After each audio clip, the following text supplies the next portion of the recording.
Sme tu opäť pri pokračovaní projektu Porsche Cayenne Overland. Od jeho kúpy, prvých kilometrov, úspešného boja s koróziou či veľkého servisu motora ubehol nejaký ten čas. A tak sa vrhneme na podvozok. Tu je úplne jasné, že 20 rokov od výroby a po takmer 300 000 kilometroch tam bude roboty ako na kostole.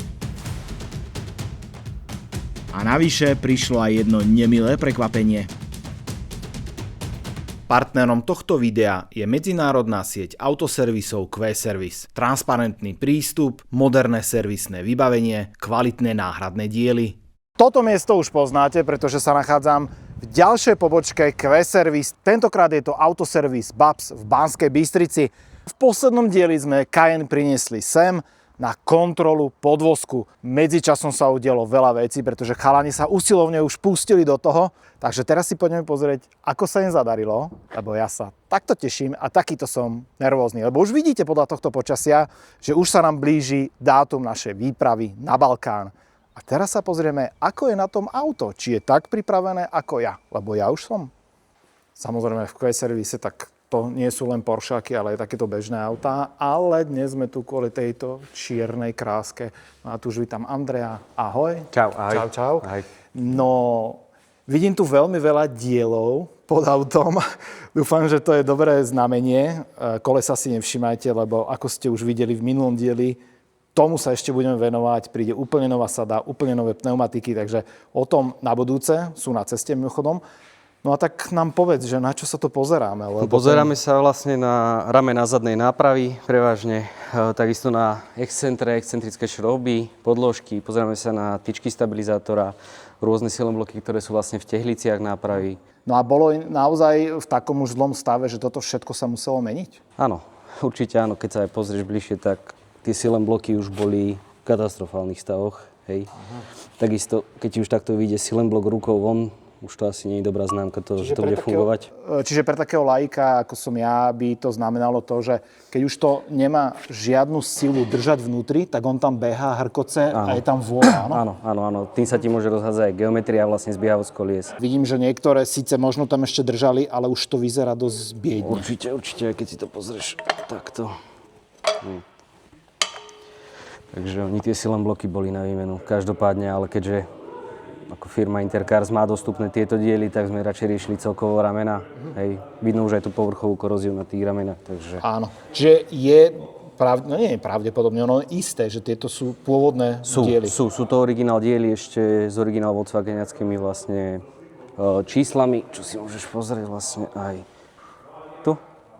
Hej, to je originál číslo od Volkswagenu, takže aj tieto ramená to majú, hej. Vidím, tu je aj 2004, tak. Takže naozaj je to, alebo zodpovedá to dátumu výroby tohto auta. No potom tu vidíme aj nejaké šroby. Prečo sa napríklad menia takéto šroby, aký je tam dôvod na to? Hlavne preto, aby sa dali vlastne nastavovať tá geometria pomocou tých excentrických šrobieb a podložiek, lebo niekedy tie šroby už nedajú sa ani odlepiť, nedá sa s nimi potočiť, musia sa nahrievať. Hej, takže... A v najhoršom rezať, hej? Tak. No, dobre, ako je to napríklad s takými šrobmi, tie sa kde zháňajú?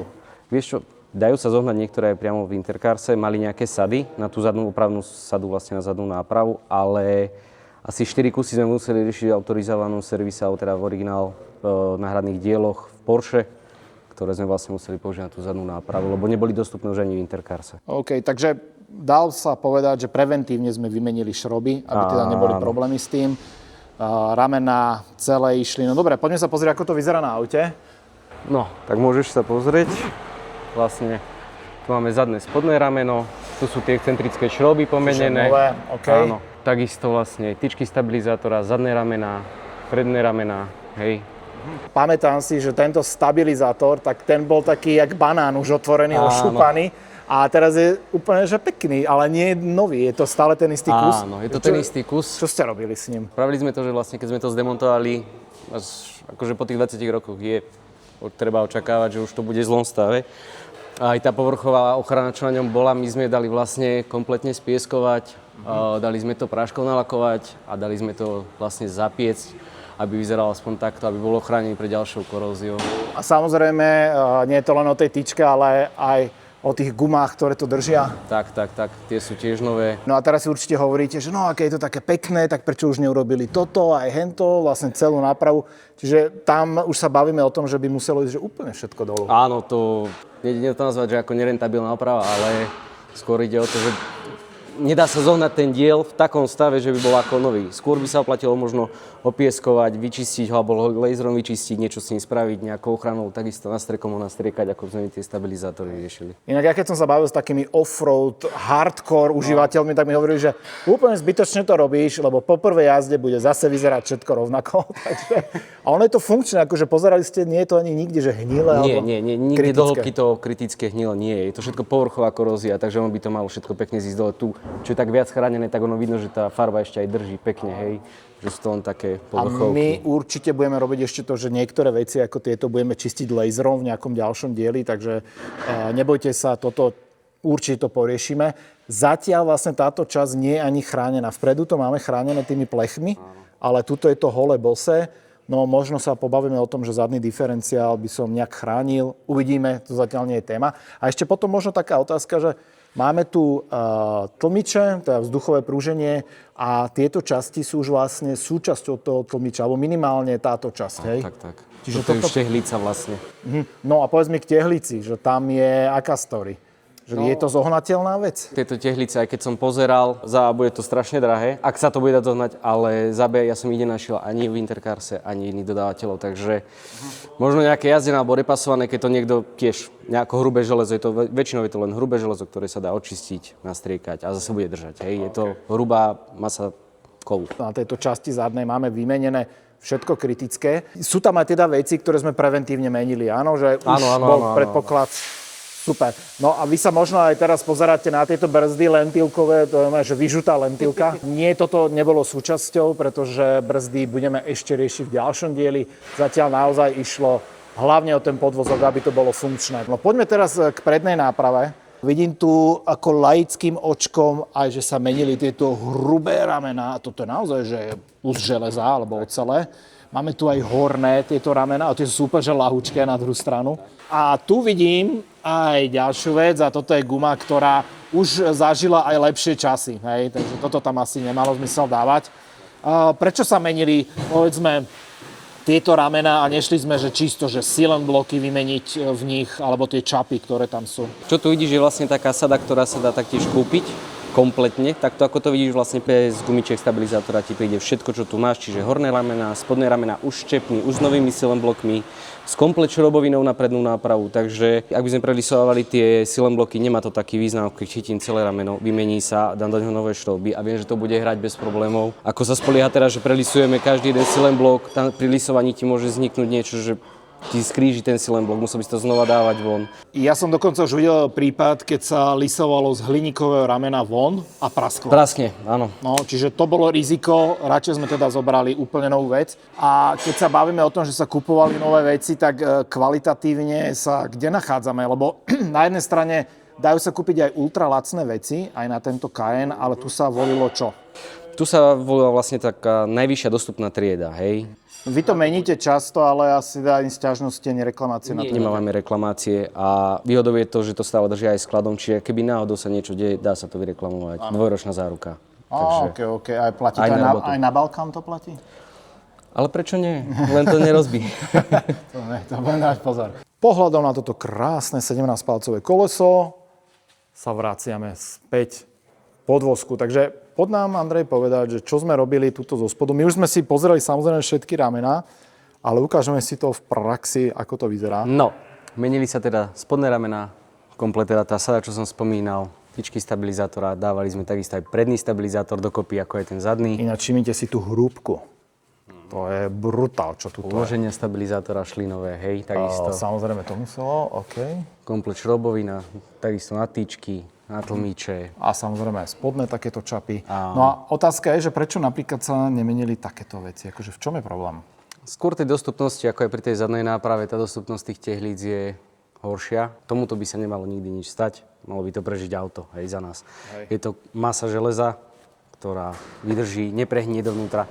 Ono toto by stačilo len trošku možno opieskovať a bolo by to úplne krásne, vyčistiť. Nie je to nič Inak teraz som si všimol taký tuning, že niekto, kto robil tie brzdiče predtým volakedy, tak nedáva, že celý brzdič dolu opiskovať, ale že kam dočiahol tým štecom, tak to natrel a pôvodne ten strmeň bol takýto pekný čierny, tak asi chcel mať turbo verziu. Tak. Máme tu opäť tento hrubý stabík aj s týmito gumami, čiže pekne to vidno. A na druhej strane rovnaká story.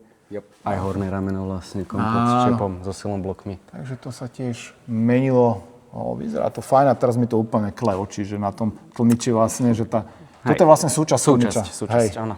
Takže to určite dáva dolu, nebudeme. Čo sa týka napríklad kardánov, ako sme na tom tu, lebo je to jedna z vecí, ktorá ma bude reálne trápiť aj v tom teréne, že či napríklad sa nepoškodí, alebo nejaké vibrácie, neotrhnem to. Takto, tie hardy spojky sú krásne, nemajú žiadne praskliny. Vôľa nikde, ani do biortu, ani hore dole, nikam. Sú úplne pevné. A to isté aj tu, áno? Tak. Aj tento predný kardán, človek s tým ani nepohne, hej? Takže úplne super. Výborne. A pri mojom aute to bolo trošku inak, takže tam sa to už muselo meniť. Napríklad X6 2018, tak nevydrží. Nekupujte si X6. Porsche Cayenne je cesta. A ostatné vlastne zatiaľ vyzerá byť, že OK. Hej, no a tu ešte máme tiež pohľad na tie šroby vymenené, nové rameno. No parádička. To by sme mali prehliadku, podvozku. Ja som veľmi rád, že nevyskočilo na nás nič také neočakávané. No. Či z tvojho pohľadu tam bolo niečo, čo ťa prekvapilo? Nie. To bolo všetko očakávané, tam boli pôvodné tie diely, takže ja si myslím, že stačilo sa na to dobre pozrieť. Pre mňa je príjemným prekvapením to, že aj na, povedzme, že takúto starú premiovku stále tie veci sa dajú zohnať. My máme teraz podvozok, síce zložený, ale ešte nás čaká čo na ňom teraz? Čaká nás na ňom už len spraviť geometriu, i sa na tom previesť, či je všetko v poriadku. Potom vlastne ideme na ďalší stage, už v zásade taký posledný z tej prvej fázy. Sme si hovorili, že prvá fáza je čisto technického charakteru, prípadne toho vizuálneho, keď tam bolo treba meniť tie blatníky. To znamená, že pôjdeme na brzdy, to pôjdeme ale do inej pobočky Q-Service, túto v rámci Slovenska a tam sa budeme musieť pohrať opäť s kompletným repasom, ale aj s tou vizuálnou stránkou, pretože farba vyžužlaných lentiliek nie je moja obľúbená, hlavne na takomto aute, takže toto si dáme spraviť. No a potom nás čaká už tá koruna krásy a to budú samotné kolesá a pneumatiky. Ty už si videl minulé, hodia sa sem podľa teba? Hodia. A ja som samozrejme dával aj hlasovať na Instagrame, kde ste si mohli doslova že vybrať, že ktoré tu obujeme, tak vyhrali tie, čo ste videli minulé, tie sem pôjdu, riešime už len rozhodné pneumatik. Takže Andrej, ďakujem ti veľmi pekne. Rado sa stalo. A my sa vidíme pri ďalšom dieli onedlho. Po tomto natáčaní sa ale udiala ešte jedna vec. Mechanik totiž na Cayenne našiel problém, s ktorým sme nerátali. Na niektorých miestach sa doslova rozpadla kabeláž. Napríklad tá od predných svetiel to už mala dávno za sebou a tým pádom prestávali lampáše fungovať. Neostávalo nám teda nič iné, než objednať novú kabeláž a tým pádom nabrať ďalšie zdržanie pre tento projekt. Ale vždy je to lepšie zistiť teraz, než niekde na dlhom tripe. Cestou domov som sa ešte zastavil na jednej milej akcii pod záštitou Intercars. Medzinárodná súťaž pre mladých nádejných mechanikov Young Car Mechanic. Celkovo titul najšikovnejšieho mladého automechanika zabojuje niekoľko tisíc študentov z 15 krajín z vyše 460 škôl. A toto bolo slovenské národné finále v Brezne, z ktorého postúpia najlepší z najlepších do medzinárodného finále. Medzinárodná súťaž Young Car Mechanic je krásna ukážka toho, ako sa vďaka mnohým partnerom z automotív segmentu stretáva teória s praxou a šikovnosťou. Toto je rozhodne skúsenosť, ktorá je pre mladých na nezaplatenie. Škoda, že sa už ja nemôžem prihlásiť. I keď, čo by som tam asi robil?